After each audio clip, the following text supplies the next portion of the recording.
यो आज हामी एलआइसी नेपालको पिकनिक यो पोखराको दोबिला भन्ने ठाउँमा आयौँ र यहाँ सुन्दर हेर्नुहुन्छ माछा पुछ्रे हेर्न सक्नुहुन्छ माछा पुछ्रे हेर्न सक्नुहुन्छ यो अनि आज घाम पनि टक्क खुलेको छन्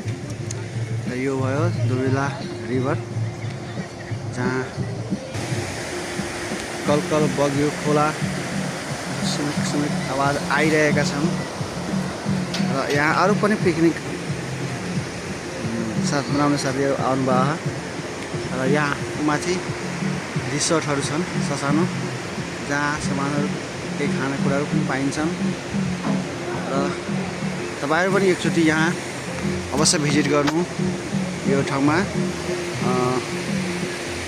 पिकनिक गर्न आउनु होला।